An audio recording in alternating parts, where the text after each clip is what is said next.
2024 के लोकसभा चुनाव सर पर है और ऐसे में पूरे देश के साथ साथ उत्तराखंड राज्य में भी बीजेपी पूरी ताकत के साथ लोकसभा चुनावों को जीतने की तैयारी में लगी हुई है। लेकिन कांग्रेस भी पूरे दमखम के साथ मैदान में उतरी हुई है। इस बार 2024 के लोकसभा चुनाव में भाजपा और कांग्रेस के बीच में किन मुद्दों पर टक्कर होगी, क्या वोट प्रतिशत होगा, इसके बारे में तमाम चर्चा विस्तार से करेंगे इस वीडियो के दौरान। 2024 की निर्णायक जंग के लिए उत्तराखंड में भाजपा और कांग्रेस दोनों दलों की तैयारी चल रही है।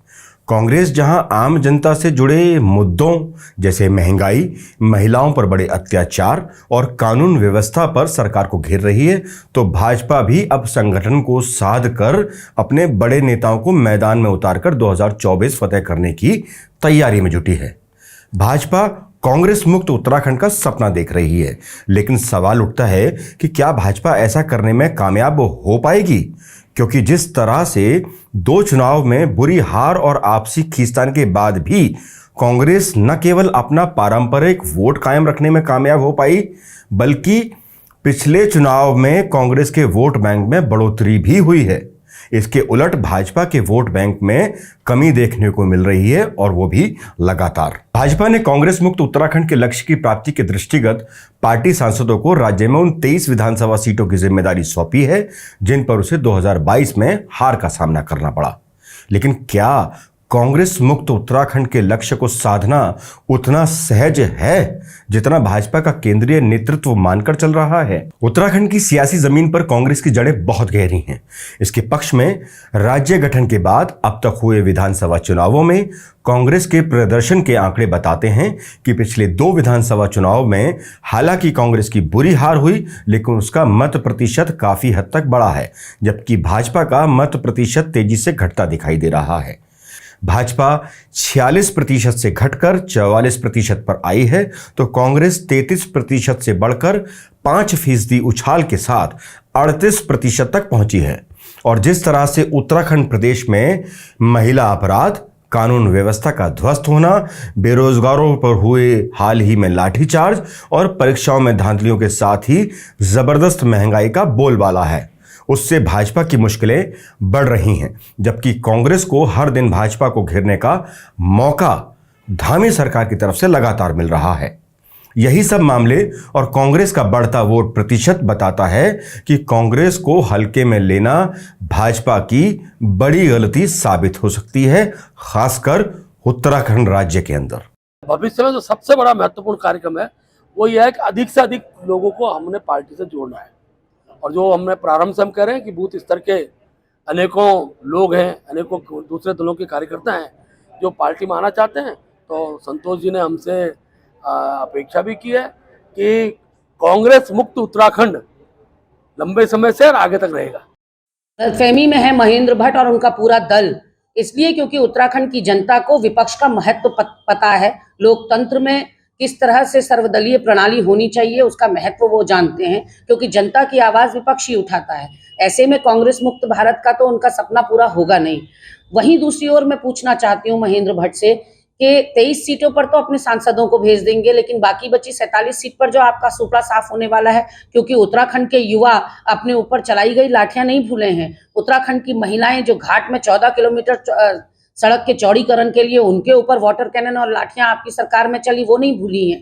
किसान जिसकी फसल चौपट हो गई, जो मुआवजे के लिए आपकी बाट जोड़ा है, वो आपके कुशासन को नहीं भूला है। वहीं अंकिता हत्याकांड को और महिलाओं के प्रति जो बढ़ते अपराध हैं उनको बहू बेटियां नहीं भूली हैं। वहीं आप देखिए कि व्यापारी इतना त्रस्त है कि भाजपा से जो संबंध रखते हैं व्यापारी, वो तक जीएसटी को लेकर इतना परेशान घूम रहे हैं, दर दर की ठोकरें खा रहे हैं। सरकार, चाहे शिक्षक हो चाहे कर्मचारी हो, प्रदेश के सबके सब आज बुरी तरह से कोस रहे हैं उस दिन को जब उन्होंने कमल की फूल और अपनी भूल को स्वीकारा था। अब आप देखिए कि वो ये बात समझ चुके हैं कि भाजपा का भाषण ही उसका शासन है। और अगर मैं याद दिलाऊं महेंद्र भट्ट जी को, तो भले ही हम 2 विधानसभा चुनावों में पिछली हारे हैं, लेकिन हमारा मत प्रतिशत जो है 33 से बढ़कर 38% हो गया, और आपका मत प्रतिशत 46 से घटकर 44 हो गया है। तो ऐसे में एक मजबूत कैडर है उत्तराखंड के अंदर। उत्तराखंड कांग्रेस की जो जड़ें हैं वो बहुत अंदर तक हैं, और उसको हल्के में लेने की भूल कर रहे हैं महेंद्र भट्ट। भाजपा के प्रदेश अध्यक्ष महेंद्र भट्ट के हवाले से जानकारी दी गई है कि प्रदेश अध्यक्ष के द्वारा 75% मतों के प्राप्ति के साथ कांग्रेस मुक्त उत्तराखंड के लक्ष्य को हासिल करने के लिए राज्य के सभी 5 लोकसभा और 3 राज्यसभा सांसदों को चुनाव की दृष्टि से कमजोर विधानसभा क्षेत्रों की जिम्मेदारी दी गई है।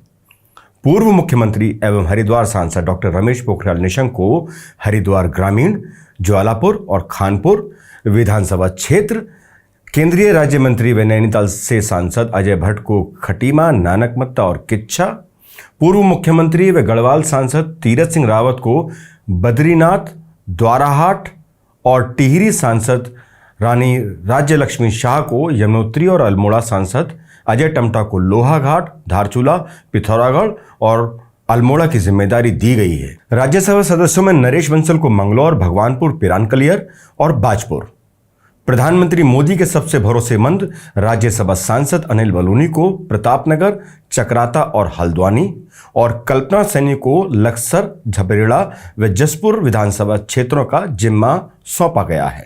ये वो जगह है जहां भाजपा को पिछले चुनाव में कड़ी टक्कर मिली थी और कई सीटों पर कांग्रेस ने भाजपा को पटखनी दी थी।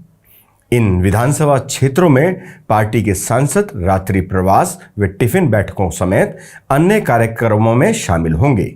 ये सभी जनता की समस्याएं सुनने के साथ ही इनका मौके पर ही निस्तारण करेंगे या फिर सरकार तक पहुंचाने का कार्य करेंगे, क्योंकि विधानसभा वार वोट लोकसभा चुनावों में अति महत्वपूर्ण भूमिका निभाते आए हैं और जिनको साधना सभी पार्टियों के लिए महत्वपूर्ण है। या कहा जाए कि विधानसभा में अगर नाराजगी वोटर्स के बीच फैलती है तो वो कहीं ना कहीं पूरे लोकसभा क्षेत्र पर असर डालती है। लेकिन सवाल ये उठता है कि क्या भाजपा ऐसा करने में सफल हो पाएगी, क्योंकि जिस तरह कांग्रेस का पारंपरिक वोट बैंक अभी भी पार्टी के साथ बना हुआ है और इसमें चुनाव दर चुनाव इजाफा हुआ है, उससे ये तो साफ नजर आता है कि लोकसभा की लड़ाई भाजपा के लिए इतनी आसान होने वाली नहीं है, खासकर तब जब प्रदेश में प्रदेश के मुखिया के प्रति कहीं ना कहीं नाराजगी का माहौल हो। भाजपा ने 2002 में पहले विधानसभा चुनाव में 25.81 वोट प्रतिशत से शुरुआत की, जो 2022 के चुनाव में बढ़कर 44% और 47 सीट तक पहुंची। 5 विधानसभा चुनावों में 2017 के चुनाव में भाजपा ने सबसे अच्छा प्रदर्शन किया। इस चुनाव में पार्टी ने 46% से अधिक वोट हासिल किए और 70 में से 56 सीटें जीती। 2017 में भाजपा की प्रचंड जीत के बावजूद कांग्रेस का प्रदर्शन 11 सीटों के मामले में बेशक बेहद खराब रहा, लेकिन मत प्रतिशत 33.49 रहा, जिसे वह पिछले रिकॉर्ड के आसपास रखने में कामयाब रही जब 2012 में कांग्रेस की सरकार बनी थी। 2022 के चुनाव में भाजपा ने एक बार फिर प्रचंड जीत दोहराई और 47 सीटें जीती, लेकिन पिछले चुनाव की तुलना में उसका मत प्रतिशत फिर से घटा और 44.3 पर आ गया। मगर कांग्रेस ने 19 सीटों के साथ अपने वोट प्रतिशत को 38% तक पहुंचा दिया। ये चुनाव कई मायनों में अलग रहा। भाजपा ने प्रदेश में 3 मुख्यमंत्री बनाने और चुनाव से कुछ समय पहले युवा विधायक पुष्कर सिंह धामी को मुख्यमंत्री की कुर्सी पर बैठाया और अगला चुनाव उन्हीं के चेहरे पर लड़ा गया। लेकिन मुख्यमंत्री पुष्कर सिंह धामी खुद अपनी ही सीट हार गए, पर भाजपा को बहुमत वाली जीत मिली। हालांकि इस चुनाव में 10 तो ऐसी सीट रहीं जिसमें हार जीत का अंतर 100 वोट से लेकर 2000 से भी कम रहा, यानी इन पर कड़ी फाइट रही, जिनमें 5 सीटों पर भाजपा प्रत्याशी हारते हारते बचे। नतीजों ने ये तो साफ कर दिया कि जनता ने मुख्यमंत्री के चेहरे के बजाय एक बार फिर मोदी के चेहरे पर ही भाजपा को 2022 के विधानसभा चुनाव में वोट डाला। जमीनी हकीकत देखें तो सांगठनिक और चुनावी तैयारियों के मामले में भाजपा बेजोड़ है। उसकी तुलना में कांग्रेस का संगठन पारंपरिक वोट बैंक के सहारे अपनी गतिविधियों को जिंदा रखे हुए है। भाजपा के प्रदेश संगठन में केंद्रीय नेतृत्व के अनुशासन का डर साफ दिखाई देता है, जबकि कांग्रेस के प्रांतीय दिग्गजों की बयानबाजियों से कई बार गुटबाजी खुलकर दिखाई देती है। खुद कांग्रेस के नेता व कार्यकर्ता छत्रपों की खींचतान और खेमेबंदी को पार्टी के लिए सबसे बड़ी बाधा मानते आए हैं। आंकड़ों पर नजर डालें तो 2002 से अब तक कांग्रेस का वोट प्रतिशत लगातार प्रदेश में बढ़ा है। 2002 के चुनाव में भाजपा का मत प्रतिशत 25.81 रहा, जबकि कांग्रेस का 26.91 रहा। 2007 के चुनाव में भाजपा ने 31.90 मत प्रतिशत हासिल किया, जबकि कांग्रेस 25.59 हासिल करने में कामयाब रही। यही मत प्रतिशत 2012 के चुनाव में भाजपा का 33.38 रहा, जबकि कांग्रेस ने 34.3% वोट शेयर हासिल किया। 2017 में मोदी मैजिक के दम पर भाजपा 46.50 मत प्रतिशत के साथ प्रदेश में प्रचंड जीत दर्ज करने में कामयाब हुई, लेकिन मोदी मैजिक के बाद भी कांग्रेस ने 33.49% वोट प्रतिशत बरकरार रखा। 2022 में एक बार फिर भाजपा भले बड़ी जीत के साथ सरकार बनाने में कामयाब हुई, लेकिन फिर भी कांग्रेस ने अपने मत प्रतिशत में जबरदस्त बढ़ोतरी की और 37.91 यानी 38% के लगभग वोट शेयर हासिल किया। इससे ये तो साफ है कि प्रदेश में कांग्रेस का वोट शेयर राज्य बनने के बाद लगातार बढ़ा है, जिसे नजरअंदाज नहीं किया जा सकता। लगातार 2 बार भाजपा की सरकार केंद्र और राज्य में है। इस बार सरकार के खिलाफ एंटी इनकम्बेंसी, महंगाई, बेरोजगारी और महिला सुरक्षा जैसे कई मुद्दों पर भाजपा को जनता के सामने जवाब देने होंगे। साथ ही राज्य और केंद्र सरकार के कामों को भी जनता के सामने रखना होगा। अब देखना यह होगा कि प्रदेश की जनता सरकार के कामों पर मोहर लगाएगी या कांग्रेस का हाथ थामेगी। ये तो 2024 के लोकसभा चुनाव के नतीजे बताएंगे। पर कांग्रेस मुक्त उत्तराखंड का सपना देखने वाली भाजपा को कांग्रेस को हल्के में लेने की भूल नहीं करनी चाहिए, क्योंकि आंकड़े बताते हैं कि आपसी खींचतान और लगातार हारों के बाद भी कांग्रेस का मत प्रतिशत बढ़ा है, जो भाजपा के लिए खतरा पैदा कर सकता है।